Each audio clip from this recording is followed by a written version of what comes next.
各位學生，大家好。今日係又講到第七講《金剛經》第七講。咁啊，上一次就再一樣咯，再講翻前邊嗰幾份咧，就可以連續得到即係比較容易即係上下比較連續得到。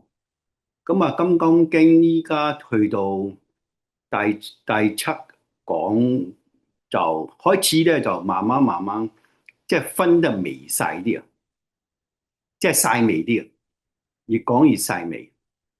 咁我哋由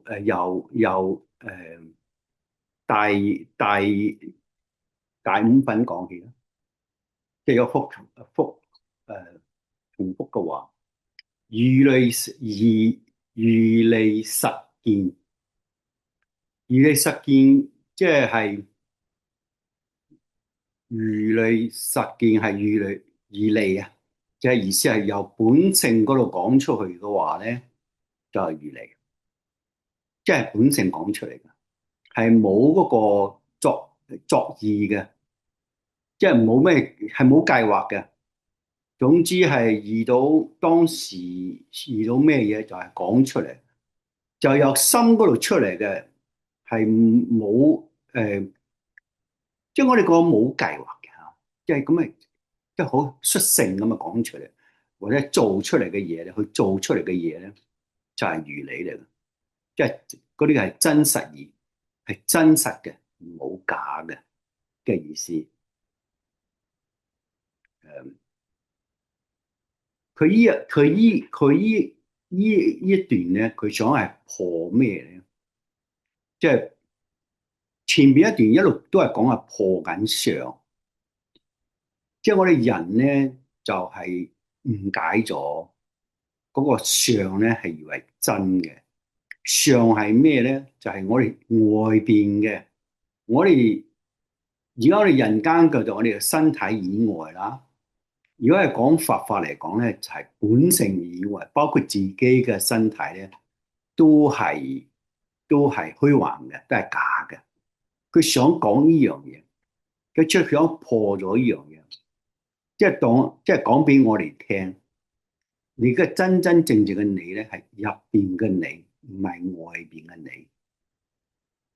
等我哋人凡夫咧就即係誤解咗，即係總之係自己所見到嘅、所聽到嘅，所有一切都係真嘅。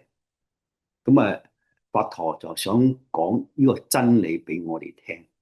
佢呢一 part 咧，佢有一段佢就話：可唔可以身上見如來否？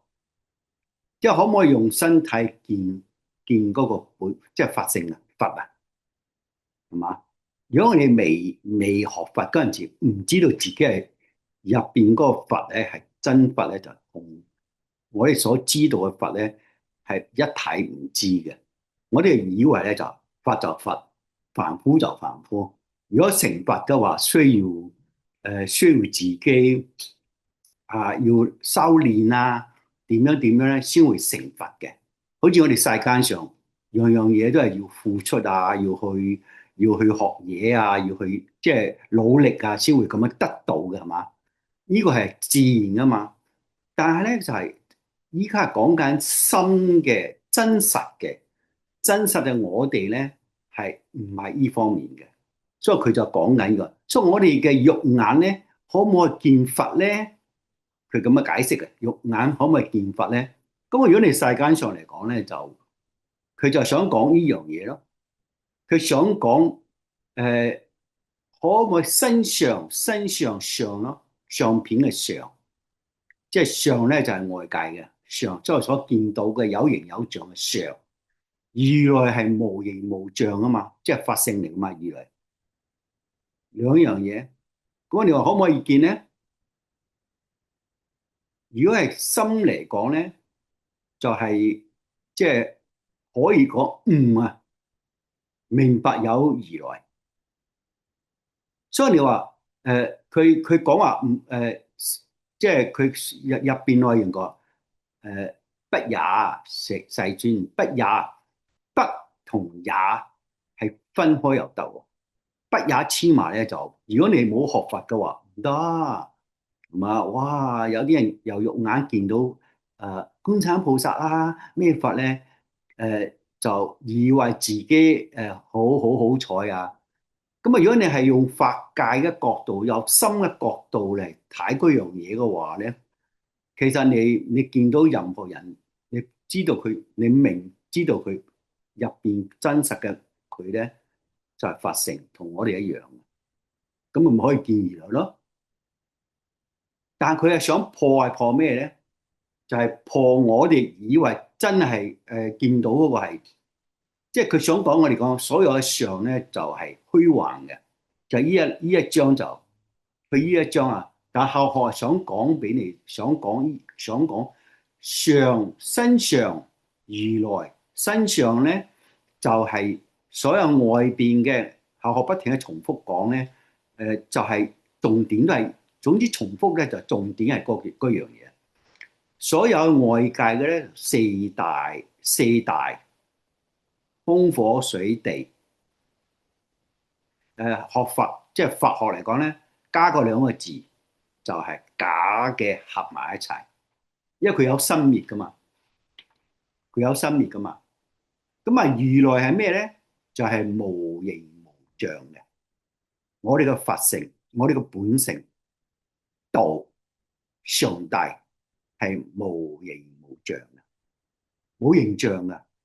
有形象嘅話咧，就係人類方便啲人咧修行嗰陣時咧，起碼有個樣，所以佢哋就會挑個樣出嚟，嗰啲叫做法相，即係加個法字，方法嘅法，法相。咁啊，所有法咧係冇固定嘅，佢唔係咩嘅。如果你係喺宗教嗰方面嘅，如果你拜觀世音菩薩嘅，咁啊整個觀世音菩薩係嗰個樣咯。其實觀世音菩薩係咪嗰個樣咧？唔係，只不過係為咗方便，即係有啲女性咧中意拜觀世音菩薩噶嘛。咁啊咧就話身上如來身體嘅身就講人類啦，身上就佢有個上邊嘅上。總之你個將個身體攞開佢，就係相，就係世間所有嘅相咧，都係四大合埋一齊嘅，但加個假字，因為佢有生滅嘅。佢到咁上下教咗佢就冇咗，佢冇咗唔係真係冇，你磨碎晒又好咧，望落去咧，佢都係仲喺度，只不過所謂先係話妙有妙空，妙啊，好妙嘅妙，一個女字旁一個小啊，即係佢會用，佢哋需要用呢個字嚟表達嗰樣嘢。咁啊，佢要表達嗰樣嘢嗰陣時咧，所謂叫做法文字啊，用文字想表達嗰樣嘢，正知正覺嗰樣嘢叫做般若法。法啊，總之有法咧就係講正知正見嘅嘢，即係正確嘅嘢。我哋世間嘅嘢，我哋以為我哋嘅理解就係啱，就睇下你如果係佛法嚟講咧，或者係唔啱。但係咧就世間上有分啱同唔啱，喺佛法嚟講咧係冇啱同啱，仲係你只係唔知道邊個正確。咁好啦，佢呢個第四嗰度咧就係相同相講咗啦，如來講咗啦。後學點解要講呢啲嘢咧？就係當你知道呢啲字眼嘅嘢咧，第日你慢慢睇啲經咧，你就明白經講啲咩嘢。咁啊，第二咧嗰欄咧，佢都有講非常、非常、常、非常，即係非常咧，呢個常唔係個名嚟嘅啫，佢背後咩咧？背後佢非呢個常，非個就唔係嗰個，唔係佢係真實嘅。背後咩咧？如來咯，諗諗解釋嘅。咁好啦，佢依一段咧，依第五份嗰度咧，佢嘅最嘅好有名嘅，凡所有嘅相，皆是虛幻。若見諸相非相，即見如來。哦，你成日都聽到噶，聽到。凡所有相，皆是虛幻。而家你所見到嘅、聽到嘅，譬如話你聽到對方講嘢，佢都係四大假合成變為一個人嚟噶嘛。佢講出嚟嘅聲音，所以亦都係聲音都係假合，即係嗰個虛噶嘛。個出咗嚟就冇咗啦嘛，係嘛？只不過聲音入邊講嘅嘢係想表達佢想講嘅嘢啫嘛，但係佢想講嘅嘢都係虛噶嘛。佢講嗰個意思咧，只係想表達嗰剎那間啫嘛。所以咧，就係你要知道呢所有嘢咧，所接觸嘅嘢，全部都係虛幻嘅，係假嘅。人類執着咧，痛苦咧，就因為呢度，佢就想講你靈魂之外嘅，包括自己身體，全部都係四大假合，下邊加個兩個字假嘅合埋一齊。咁啊，所有嘅相，皆是虛幻。佛陀講嘅嗬，跟住佢後邊個若見，如果你見到諸相，如果你見到外邊嘅所有嘅相咧，非相。當你明白呢個係非相嗰陣時咧，即係唔係真嘅嗰陣時咧，你已經開始明白咧，即見如來就係你已經開始明白入邊有本性嘅意思啊，即見如來。咁啊，古代見嘅見咧，都係顯啊，現在嘅現，個意思係顯出嚟嘅意思。咁好啦，呢個大嗰個第五份，咁啊上就係世界，因為六祖慧能大師佢嘅分，即係將佢分咗去，總之外邊嘅上係世界，心咧就係法界。佢用呢種方法嚟係解釋呢兩樣嘢，咁啊容易明啲咯。咁我哋依家學法界，唔係講世界，盡量都唔講世界。總之講到世界講得太多嘅話咧，你呢個心就越嚟越遠。道法性本嚟無一物，即係無形無象，乜都冇噶嘛。你講得越多嘅話，係咪越嚟越遠啊？如果唔明嘅人咧，係盡量講少啲，可以講到簡單嘅方法，講到呢個本性嘅話咧，就係最好。所以你會覺得咧就囉嗦啊！如果心急啲人咧，聽佛經嘅話就囉嗦，咁囉嗦啊，重複又重複。其實重複同重複就講嗰樣嘢啫。嗰樣嘢你真係明嘅話咧，就唔使學噶啦。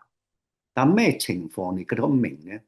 你求其攞個佛經出嚟睇嗰陣時咧，你都係知道講嘅嘢咧，佢用咩文字解釋嗰幾樣嘢咧？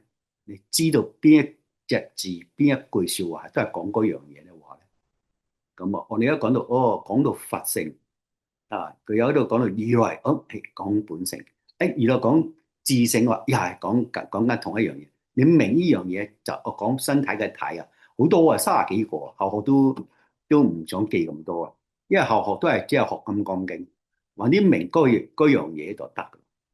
咁我咧就係即係大家學習就係分享心得，就係咁嘅意思啊！即係你睇得越書多咧，你記嗰個名字都有排記。咁啊，加上後學都唔係記性好嘅人，所以就盡量都係即係一門深入《金剛經》，一路深入，重複聽，重複聽，咁啊重複聽就自己咪越嚟越明咯。咁好啦，到第六份，佢第六份咧就話正信虛有，一個真係信嘅正信咧，係經歷過好多，即係經歷過好多好多世代，世世代代，即係好多，唔係要種，佢哋話會種下好多善根，依家係屬於嚟，即係嗰啲係佢哋專有名詞啊，種下善根。如果白話嚟講咧，任何佛佛入邊嘅所有嘅最高嘅智慧又好 Bori 啊，最高嘅智慧好，無限無邊嘅智慧都好，係由你本性嗰度散發出嚟嘅。咁啊，我哋點解會嗰個道理好簡單？我哋唔容易明咧，係我哋自己嘅，即係我哋個門啊，心個門啊，即係如果你門一路打開、打開、打開、打開，本性嗰度出嚟嘅智慧無限量啊嘛！即係學每次學習打開少少，每次學習打開少少，佢係心中散發出嚟嘅，就唔係喺外邊入嚟嘅。喺世間我哋所學嘅嘢係喺外邊入嚟嘅。你唔信世間嘅啲行業啊，做咩行業咧？如果你有書咧，你都可以自學嘅，因為佢哋所識嘅都係本性個散發出嚟。唔係佢唔係自己製成嘅，即係你自學都得㗎。即係如果你有一本書啊，嗰個係技術問題㗎嘛。所以我哋依家所有嘅學法都係嘅，就係佢係攞個文字嘅工具講俾我哋聽。其實佢講俾我聽咧，佢都係由心中嘅直接講出嚟嘅，佢明嘅嘢講出嚟㗎嘛。譬如你明嘅嘢，你講出嚟嗰陣時，咪心中講出嚟，冇唔需要計劃噶嘛，啱唔啱啊？咁啊好啦，當我哋大家未明嗰陣時咧，即係我哋叫渡啊，渡河嘅渡。咁啊，渡河一渡咧，你要過多對岸咧，呢個譬如啫，對岸咧個芝麻打開，即係個門打開晒，其實就渡咗岸。只不過係用晒間嘅話過河過到對面。你想過到對面咧，你需唔需要船啊？以前就係佢哋叫筏，嗰、那個字後學都唔知廣東話點樣講。筏咧就有時如果係嗰啲年代，多數都係竹棚，即係竹棚咁啊過河啊，即係過對面河啊，即係依家叫船啊，咩船都有，係攞嗰個船過河過到對面。咁我咧所有嘅，依家我哋世間上所有見到嘅佛像又好，所有擺設佛像都有比例嘅，佢整啊有比例，佢哋都有意思嘅。佛點解要擺花啊？點解全部點解要裝香啊？全部都有嗰個佢嘅解釋嘅。有人解釋你就明，但係佢冇可能即係好似我哋佛燈睇上用，中間佛像在上用。嗰啲佛係咪需要傳道啊？作用啊？係嘛？嗰個燈最後嗰盞燈就睇無形無象啊！啊，如果寫住個無極係嘛？即係佢形容，即係形容詞，呢啲都係工具嚟。即係佛陀就知道一路學咧，你明嗰陣時咧，如果個船咧就要即係唔愛啦。即係佢呢個最後佢有一句有講㗎。佢嗰個大力佛路嚟講，佢有講係校學都好似上一次都漏咗一個漏咗。佢講咩啊？如是而故，如來常說：汝等比丘，知我說法，如法義者，法上應捨，何況非法？佢呢幾章咧都係講緊上如來呢兩樣都要。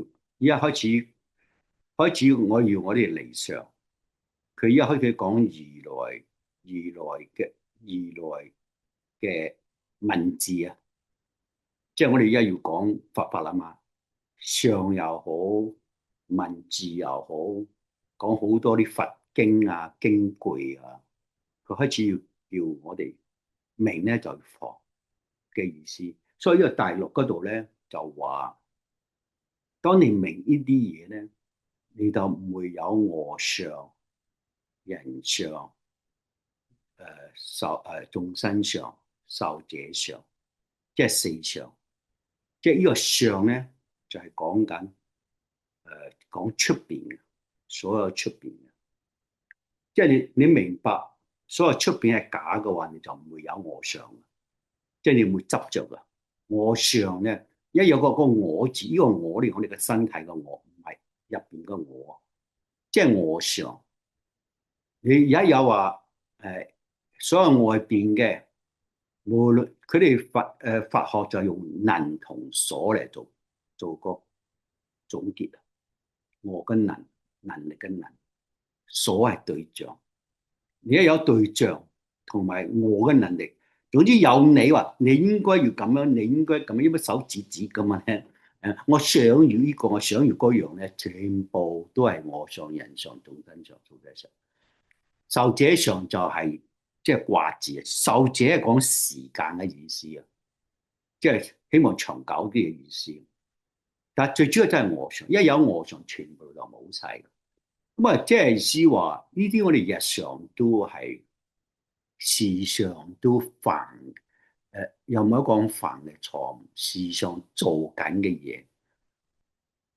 如果睇到一個靚嘢，你想唔想即係第一次睇到哇靚嘅，突然間咧就想睇多一次，正常啊。啊，一睇一次又睇一次，睇一次又睇一次，聽嘢一樣，聽好聽嘅笑話，唔好去聽天話，成日喺度。雖然嗰個音過咗，重複喺度諗緊嗰個音，呢個真係我想。係咪我哋係咪日日都係做緊嘅？咁啊，尤其是修行嗰陣時，更加會做得更加多。所以人哋話，如果你修行唔改變你個毛病嘅話咧，咪多咗個文字嘅 body 嘅經典嘅句子嘅重複咧，成日都自己毛病都未改，跟住學完翻嚟咧，就喺屋企咧指指點點，教會又點樣教啊，佛堂又點樣教嗰陣時，咁啊明明咁，身邊嘅人咪覺得你自己都冇改，咁啊，即係會咁樣啦，係嘛？即係會誤解啊！咁我哋就係後邊都會講，跟剛啲後邊即係話你毀謗佛講嘅嘢，即係嘅意思就係你佛教你嘅嘢，你冇去做，咁我咧你就毀謗佛咯嘅意思啊！咁啊即係叫你認真啲啊！你嚟到做人都係為咗明理而走噶嘛？咁啊就咁啊，佢一講到呢個大陸嗰陣時咧，佢就加咗個法法係啱啱講佛像啊，嗰個經文啊嗰啲咁啊，即係有啲會執着喺嗰度噶。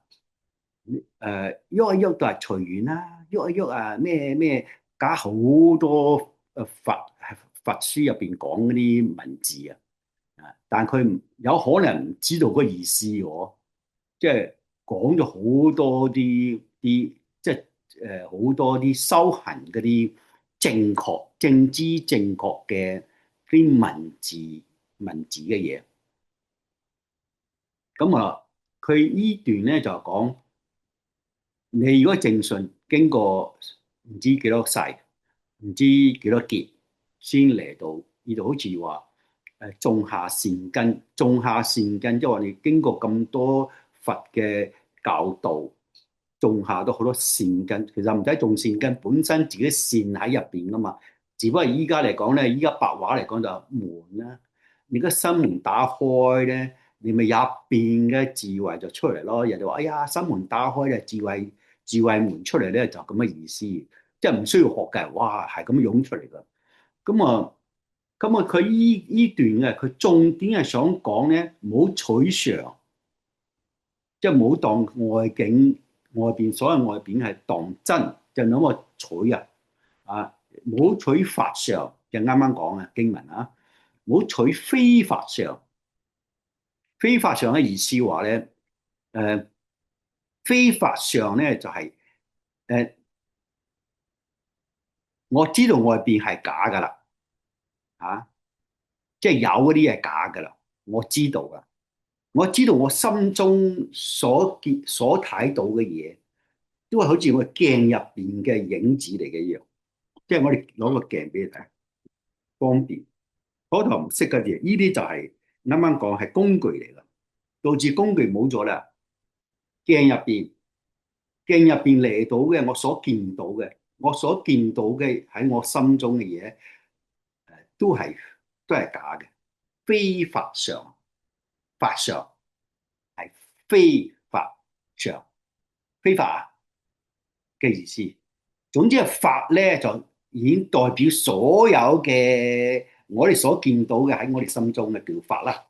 你心喺心入邊出嚟嘅，率性講出嚟嘅嘢，又係講法啦。咁啊，依家係講緊無上正等正覺嘅法，係嘛？所有法都係咁啊。好啦，佢就話咧，你係唔可以取啊，即係取嘅意思咧，就唔好話，因為一有取咧就取唔到，係咪發脾氣啊？或者係會執着啊？啊，咁你幾時你點解要取咧？你有分別，覺得有好同壞嘅分別，即係去到二元法，我哋話零一二，去到翻去凡夫嘅心啊，所以佢一路咳到你冇晒為止噶嘛。所以如果你依家咧，依家今次又話多咗個強調，開頭係講上外邊，第二就講你心中嘅上啊，一個人有，一個人冇。因為講到第三咧，講經文嘅人，你都唔可以執着，即係佢話法都唔可以執着嘅意思，法上都唔好執着呢三樣嘢，即係慢慢嚟切入去。係嘛？拜下，係可以拜，但係你拜邊個啊？其實你拜你心中嘅你啫嘛，你心中係佛嚟噶嘛，係嘛？嗰個上係即係有啲人中意嗰個上係代表咩？佢有一個代表嘅喎，每個佛像都有一個代表嘅喎。只不過有啲人中意義氣，哇出嚟撈晒界嘅，即係睇戲啦嚇，撈晒界拜關公，警察局又係拜關公。我睇到香港電影嗰啲咧，嗰啲警察一出嚟就要拜關公。關公係講義字當頭啊嘛，咁我哋就係嗰個心中嘅義字，其實嗰個義你心中都有嘅，其實你係拜你自己，即係佛陀係想講呢樣嘢啊。跪喺度拜咧，係拜你自己嘅命噶嘛。人一求，中文字啊，一個人一求啊，喺度求邊個求？你喺度求緊嘛，就係求你自己嘅意思，即係等你嘅放下意思。如果唔明嗰個你就放下，即係呢個動作係意思係你嗰個心要放下放空啊，即係回到本性本心。即係你喺個叩頭之中咧，其實你乜都唔諗，乜都唔諗，其實就係回翻到你自己本性。意思係咁啫嘛。即係有人解釋你就咁樣做，乜冇人解釋你喺度靠，或者係念阿彌陀佛，你念阿彌陀佛，南無阿彌陀佛，南無阿彌陀佛，又係念緊翻阿彌陀佛，又係自己嚟噶嘛，即係另一個代表啫嘛。咁啊好啦，佢呢個大陸就話，當你明白呢啲嘢，你已經係即係啱啱講嘛，大五嗰度已經講到，大陸已經講到，即係經過咁多劫咁多世入嚟學法嘅人，咁啊你最低限度，如果你執着都係一陣間嘅啫，即係我上啊，因為你已經坐喺度聽《金剛經》嘅係經到好多劫，係種下善根落嚟，即係意思你個門已經打開咗好多㗎，係嘛？喺呢一剎那間咧，仲未慣嗰陣時，一講咧又好快就改㗎。我明白出邊嘅相係假嘅，我就唔好去取。發生任何事都好咧，所以人哋話隨緣就咁嘅意思。嚟咗就認，嚟攞又好咩都好，唔得拜拜，攞到又唔使高興，總之係咁啊。任何嘢都係咁啊，即係變為一種習慣啊。第二咧就係話我心中嘅咧冚唪唥都係一樣，係圓影嚟㗎，圓影嚟㗎。心中好似塊鏡，成日鏡子好似塊鏡咁啊。嘛，後學咧就成日都提醒自己，六祖慧能講嘅，本嚟無一物，我哋嘅佛性本嚟係無一物，任何嘢我哋喺度本嚟無一物，咁啊就即係放低咯，即係用呢種方法。咁啊咧好啦，咁啊執唔執着？又係執着嘅喎，執着喺邊度咧？本嚟係無一物嗰句説話，咁啊你慣咗嗰陣時就本嚟係無一物，都冇好似塊鏡一樣咯。開頭用塊鏡咯，整下咧慣咗之後就冇咗鏡咯，咁啊你就知道。咁啊，本嚟每一物咧就係攞音攞義嚟去諗呢句説話係嘛？遲啲呢句説話都我後學咪講嘛，零一二，起碼唔做二就做一先啦。本嚟每一物，本嚟每一物，跟住咧佢慣咗之後，本嚟每一物變咗零咯。咁啊，呢個係大家係研究啦，好嗎？好啦，講咗上又講咗，心中嘅嘢又講，之後法界又講咗。經文啊，要透過佢都要透過經文嚟一個個解釋，解釋到今日我哋明白。學咁樣講都係一個文字嘅波類嚟噶嘛。咁啊，今日嘅課咧就係第七，就無得無說。咁啊，後學先嚟讀一讀先啦。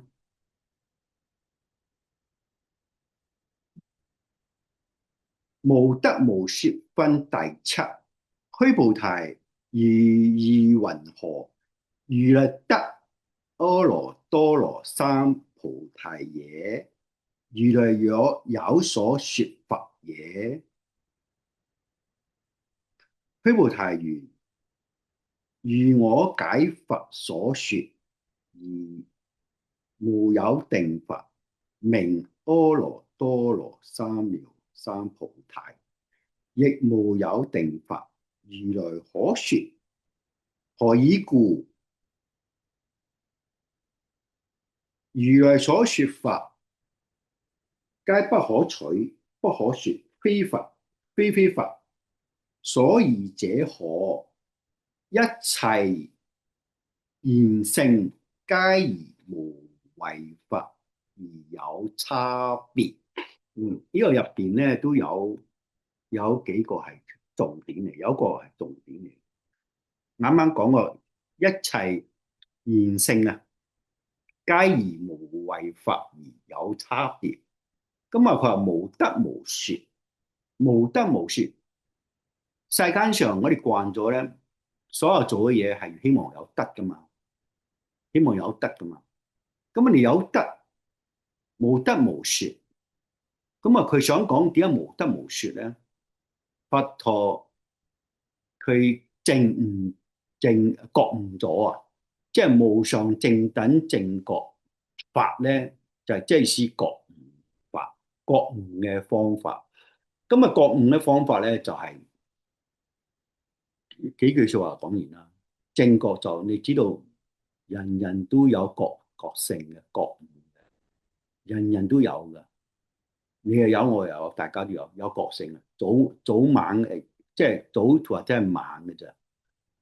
你任何行業又好，任何你學法都係，唔係日嚟早而晚，係中午嘅早而晚啫嘛。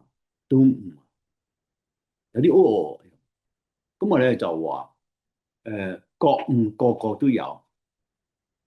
正等咧，當你人咧，因為我哋講心法噶嘛，當你人慣咗用心法嘅角度睇嘢咧，人人係平等嘅，咁咪正等。佢依家無上正等正覺，其實都係用法界嘅角度講嘢嘅，咁你先覺得即係覺悟係真嘅喎，個個都係覺悟，係早而晚，即係有啲人快啲，有慢啲，有啲人咧經歷得多啲，佢咪快啲咯。有啲人咧經歷咧就係睇咩角色咯。有啲人咧做得多嘅覺悟咧，佢就快啲咯。有啲人講得多嘅覺悟，佢就慢啲咯。即係佢冇實質嘅嘢做，即係你做嘢都係啊。即係睇佢做啲嘢多啲，還是少講啲嘢多啲。即係覺悟唔同，但係佢都係早晚嘅。咁啊，佢個個都係有平等正覺啊嘛，正就冇負噶啦，即係正就冇負噶啦，即係正覺啊嘛，個個都有，即係平等嘅，大家都係有佛性嘅。你幾叻，我都係一樣咁叻，因為我哋個個都係同一體噶嘛。咁啊係啦，正覺正等就係無常咯。嗰個無常係已經係冇得再想啦。無常咪即係你要形容佛性咯，一樣嘅覺悟，即係覺悟者係咁，唔係話呢個叫成佛咯，即係你翻嚟原來嘅你啊嘛。咁啊，成佛唔係死後先成佛，在成佛咗之後，你一樣都係着得一樣。你中意平時點樣着點樣着，你中意乾乾淨淨都係咁樣，都係冇乜嘢，冇乜分別嘅。企喺度影相，個個都一樣，但係入邊嘅明解多啲，還是係少啲啫嘛？只不過你係早啲，或者佢早啲，就係咁分別。咁我哋有理解呢樣嘢嗰陣時，我哋學嘢咧就比較咧就慢慢咧就會謙卑啲咯，謙卑啲就謙卑啲嗰陣時咧就係正知正覺，一唔謙卑咧就又係歪咗啦。世間法，世間法就有分別，因為依句説話有為法同無為法咧，就一陣會再分細啲嘅解釋。佢呢度講啊，佢嘅講第一個話，虛菩提，意云何？如來得阿耨多羅三藐三菩提耶？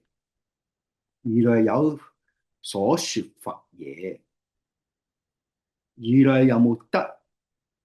佢一講緊如來就係釋迦牟尼佛啦。佢成咗佛，佢有冇得到成佛咧？佢咁樣講。咁啊，如果係你咧，所以佢唔講話識得多，佢只係講如來，因為我哋嘅如來係一樣噶嘛。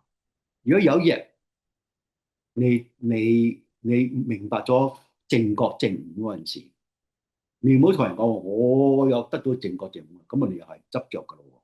如果有我相、人相、眾生相，如果我回復翻本嚟嘅，咪又係咁咯。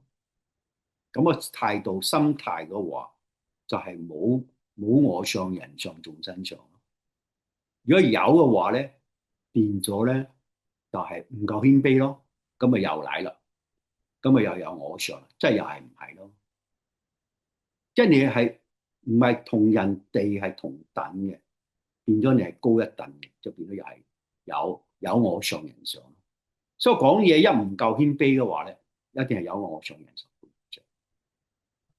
即係唔好講修行先，咁啊修行咧，即係話又係未得啦，又有我相，所以佢呢度又講咯，佢先話佢有冇啊？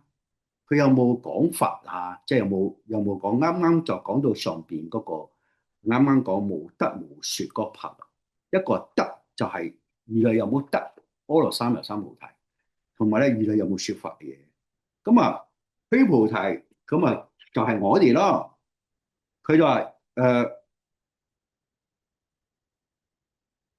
佢會話：如我解佛所說義，佛無定法，名阿耨多羅三藐三菩提，亦無有定法如來可說。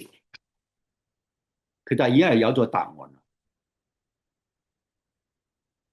誒、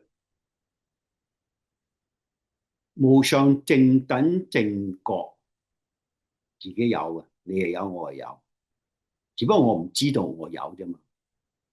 佛知道佢自己有，佢講俾我哋聽。你哋有，你岌頭咧，咪係咯。但係有啲人以為呢無上正等正覺係需要去做去修先會有。佢就講俾你聽咧，你係本嚟有嘅。咁啊，説嗰 part 啦，虛無題又講啦嘛，法冇定法噶嘛。呢、個阿羅三藐三菩提白話咧叫做無上正等正覺啊。無上正等正覺嗰陣時咧，係白話係名字嚟嘅咋，個名嚟嘅啫嘛。佢想講咧，你冇好似啱啱講，冇執着喺文字嗰度嘅意思啊。有啲人好執着喺文字嗰度，所以佢要你唔好執着喺文字，呢個第一咁。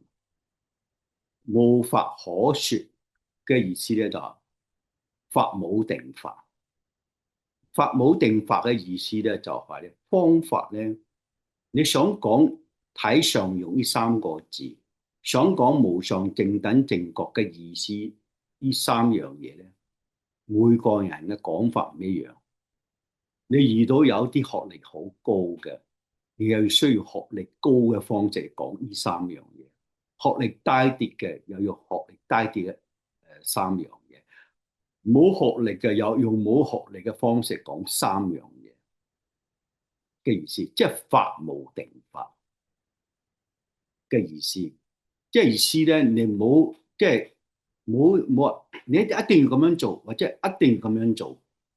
當你有一定嗰陣時咧，又係有我上人上眾生上嘅意思啊！任何人都好，所以有冇發覺《金剛經》聽下聽下咧，發覺好似差唔多。其實每一段都係講同一樣嘢嘅，只不過法冇定法嘛。你聽嘅人唔同嘅，我哋又唔可以講唔同嘅層次啊，又唔可以講唔同嘅學歷。只不過咧，就係每個人嘅經歷唔同，嗰個門咧，即係有啲咧就生得好鹹，佢即係經過喺世間上做嘢咧，經歷啊，佢嘅經歷順境同唔順境嘅個門咧，係唔係咁？有啲咧仲加埋幾個鎖，有啲鐵鏈鎖埋。所以咧，同一樣嘢咧，有啲人係好容易打開。有啲人咧就好，所以好單純嘅人咧，學嘢係快啲咧，就係開得快。佢開得快啲，佢入邊嘅智慧就出咗嚟，係分別呢樣嘢。咁我哋係如何學習咧？想講咩？世間所有嘅嘢咧，都係有因緣，即係因果嘅。啊，你準備幾好都好咧，你同嗰個對方或者合作或者結婚又好咧。對方嘅準備唔好嘅話，出嚟咧都係唔係你心中嘅效果嚟。所以冇平等，冇公平，即係冇可能公平，冇可能平等嘅。有啲人出世咧就咩，有啲人出世就咩，係呢一個係你要認可啊，即係因果啊，即係你認可，你可唔可以去改變咧？可以少少，稍微好過啲。即係如果唔好嘅嘢，你稍微改一改咧，就冇咁差，即係咁嘅意思。咁我哋咧就係明呢個道理嗰陣時，法冇定法噶嘛。咁啊，你個法，譬如我哋聽課，上課學任何嘢，嗰個時間我唔得，我咪落低揾人落低，之後啱我時間去學，咁咪法改變個方法。啊，即係改變個方法，即係人嘅靈活咧嘅意思啊。咁啊，靈活嘅意思就係話法冇定法，所以佢咪冇講咯。佢唔可以話我講咗，你講咗咩？咁啊，講咗嘅嘢同你係唔啱噶嘛？係嘛？咁好啦，點解我哋可以講《金剛經》咧？如果《金剛經》嘅文字係就係當時嘅悉達多咁樣講出嚟，率性咁樣講出嚟哦，有 inside 嗰咧，佢嗰個本性係冇乜咩嘅，就係當時嘅環境，佢直接個心咁樣講出嚟，嗰個心咁樣講出嚟係 Bori 嘅方法，即係智慧咁樣講出嚟。你講正確嘅嘢講出嚟。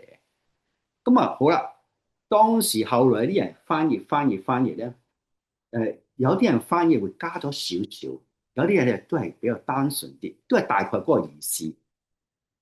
咁啊所以大家去對住個文字去解釋嗰陣時咧，係咪解釋嚟？係咪解釋都係嗰幾想講嗰幾樣嘢？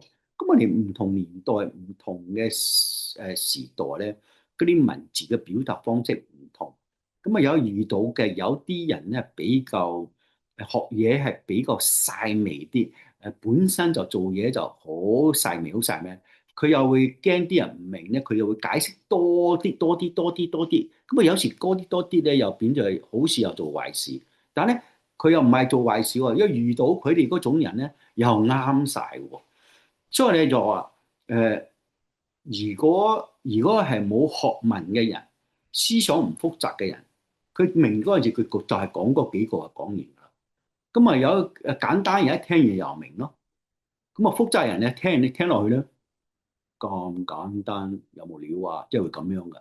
呢個就係人嗰啲凡夫嘅，佢哋形容叫病，即係個病啊，嗰個心病，嗰個心病，嗰個生病嘅心病咧，就係妄生嘅病嚟嘅啫，唔係真身係冇病嘅，真身係純潔嘅，即係隨緣人嚟，去咗就冇噶啦，去咗就冇啊。同我哋嘅細胞一樣，我哋嘅細胞我哋不停嘅變嘅，不停嘅變，每秒都喺度變緊嘅。所以咧就係咁好啦。佢呢度咧就係講冇就係因為咧阿羅三藐三菩提個名嚟嘅啫，係指個名嚟嘅啫。咁法又冇定法，跟住佢何以故？點解再細微啲咯？佢話如來所說，即係第四嗰度，如來所說法，皆不可取。即係釋迦牟尼佛講如來啦。如果第日你明咗，就同人講咧，如來你講啊，你所說嘅法，當時嗰位聽嘅人咯，所講嘅嘢你係不可取啊。嗰個火啊，佢都話啦，如來所說法，皆不可取，不可說非法，非法，所宜者何？佢依個重點就係法同埋非法。非法呢三個重點，非法依家都係講緊個法，講緊個法，佢講出嚟嘅意思係嗰個意思啫，唔係真實嘅。如果係真實嘅係冇噶嘛，法性係死路噶嘛，佢只係話你呢，即係你呢段，你啱你同你講啊嘛，就因為啱你講，就講呢個法出嚟。講個呢個方法出嚟，就講俾你本嚟係，你本嚟係你係乜都冇嘅本性嚟嘅，即係遇到你，我就用呢個方法講咗啦。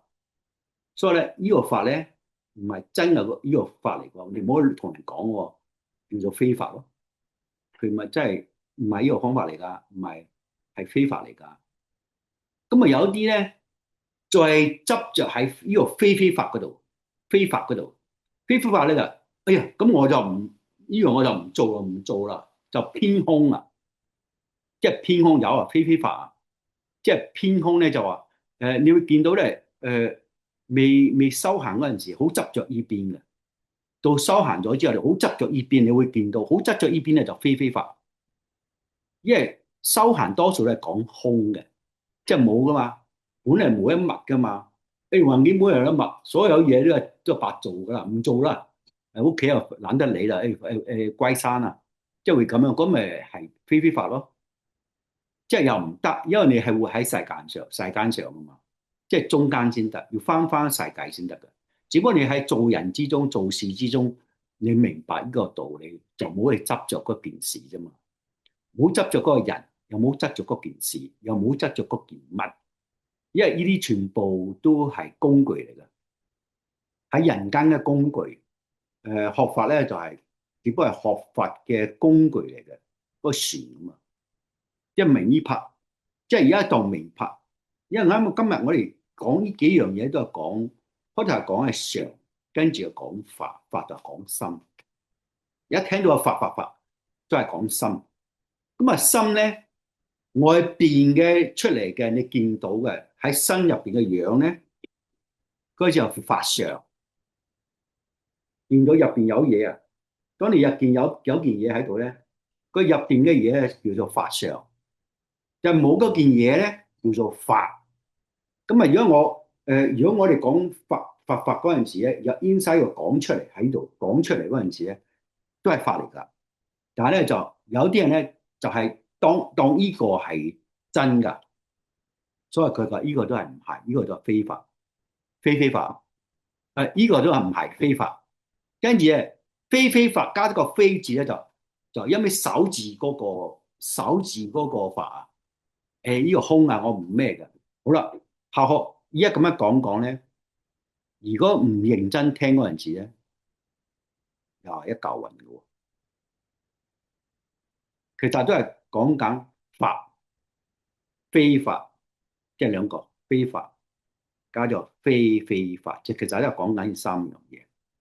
你捉住呢三樣嘢，法就鏡入邊嘅鏡入邊，即係見到鏡入邊嘅嘢啊，你心中嘅嘢啊。非法咧，即係話鏡入邊嗰個月，你見到嘅嘢咧，係唔係真嘅？我而家講見啊，聽都一樣。你聽嗰件事，其實就係鏡中嗰件事嚟嘅，即係咁樣一樣。非法咧就話咧，千祈唔好當鏡入邊嗰個係真嘅。非法係呢三樣嘢。咁啊，三樣嘢咧，今日就講到咧，就話咧佛嗰啲名字啊、經典啊，都係即係工具嚟嘅，你唔好去當真。如果你當係真，好咩好咩，有啲話有呢個喺度咧，唔應該咁樣唔腳。譬如話所有嘅嘢咧，你係要尊重所有嘢啊，物件你要尊重。咁啊，直頭講本性嘅嘢係咪更加要尊重啊？即係意思係經書要尊重，但唔係叫你執着，你要明白佢入邊嘅嘢。當你明白佢入邊嘅嘢嗰陣時咧，嗰本書咧你唔係唔可以尊重，即係唔使執着啦，擺喺度都得啦嘅意思，可以俾人都得啦，即係送俾人哋啊！你擺到擺好睇都冇用，擺到拜都冇用。佢最主要係你要明白入邊嘅你啊，即係個意思啊。咁好啦，最後嗰個咧就係講有為法律，一切現性，現性咧就係古我哋講係佛學佛教啲講佛同菩薩都係一個名稱啦嚇。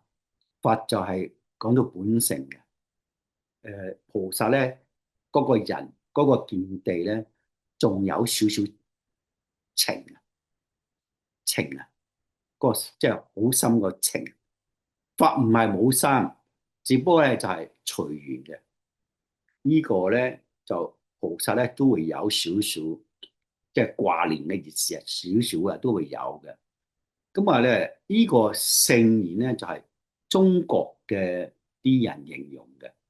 嗰個咧就係將嗰個印度嘅音譯翻轉頭，聖言其實都係一個係佛，一個係菩薩。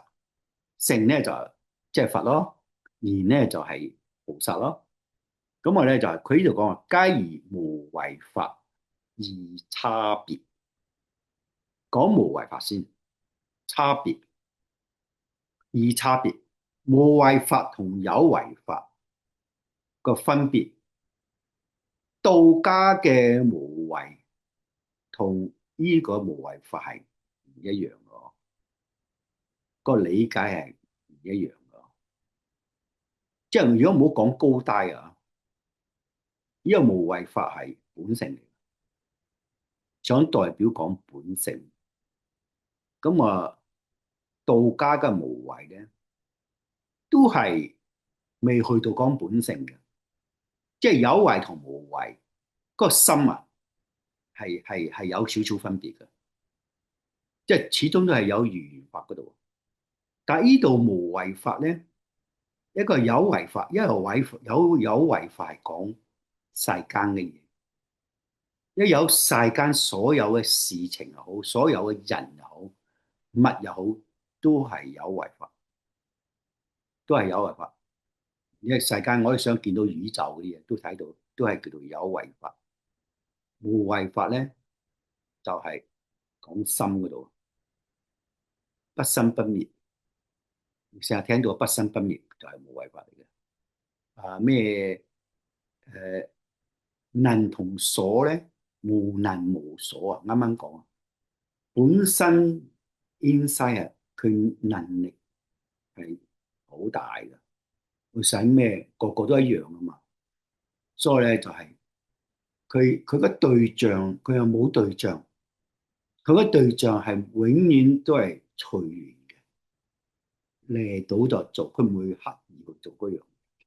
你有求就，即係你開聲咧，譬如你跪喺度咧，求天嘅話咧，你開聲就嚟噶啦。你心中一諗佢就嚟噶啦。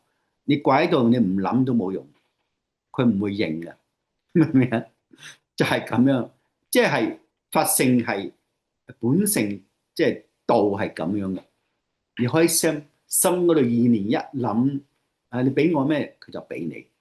啊，你唔諗跪喺度，嗰個樣係跪喺度，冇嘅。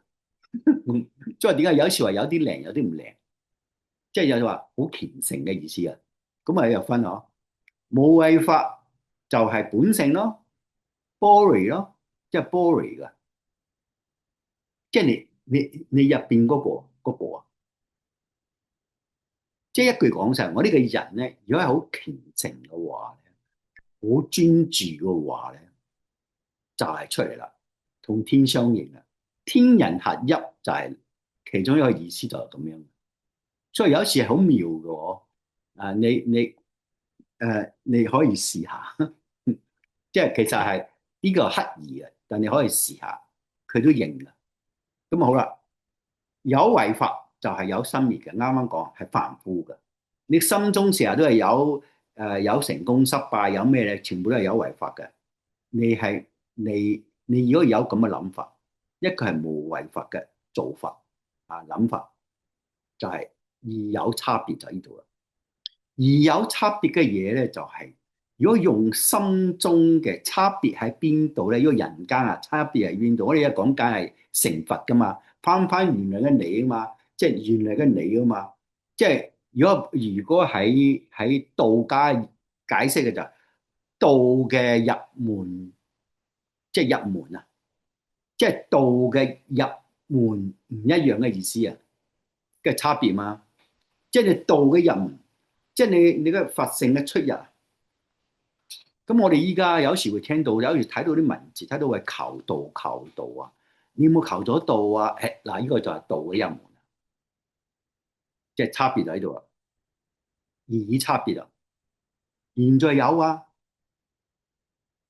即係有啊，天道有啊，啊就即係千點萬點，不如名師嗰一點。嗰個名師唔係有名個名師啊，係代號嘅，即係名，即係名字。點你嗰個地方就係你個入口嘅地方，即係人都有入口嘅地方嘛。同嗰我哋本性喺度噶嘛。我哋本性喺邊度？喺邊度入口出口咧？就係嗰個地方，嗰個係天機嚟噶，係要辦道嗰陣時咧，就係點一點咧，嗰個地方咧就可以出入啦。嗰陣時咧就智慧就出嚟啦。嗰日咧就係求道就係咁啦。當你一聽到求道，點樣求道啊？啊！如果有人一同你咁樣講咧，你問點樣求道，佢就會講俾你聽，唔係講俾你聽，係需要去佛堂嘅，喺佛堂個辦道嘅。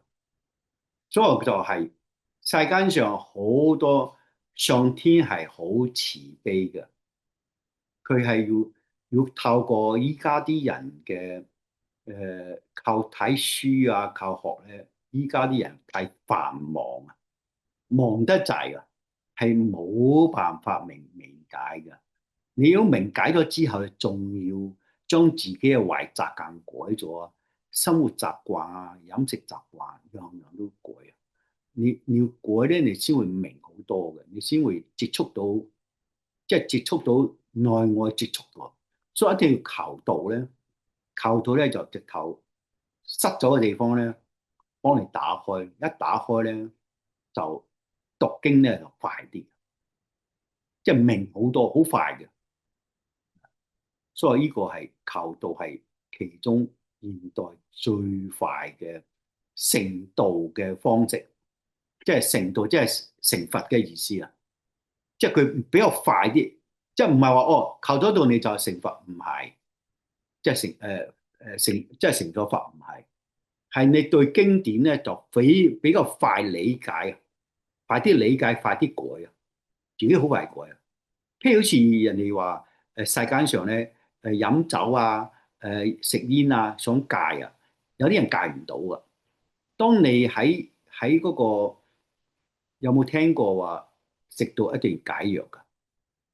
即係你喺解藥嗰方面落手咧，食煙點樣去解嗰方面落手嘅話咧，佢就可以解。飲酒都一樣，即係可以化解佢嘅。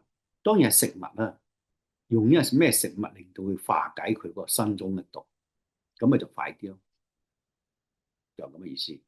咁我咧就今日咧就係有為法同埋無為法，即係有為法係有生滅嘅。世間上所有嘅你所知道嘅嘢，全部都係有為法。《金剛經》最後總結入邊係有一句說話係講有為法嘅，係六樣嘢。咁啊，但係無為法咧，就係等於咧你心中嘅境，你心中嘅係無情無義噶嘛，即係唔係講人間嘅無情無義啊，即係你係隨緣噶嘛，無為法。咁啊咧，今日就講到呢度啦，下次見啦。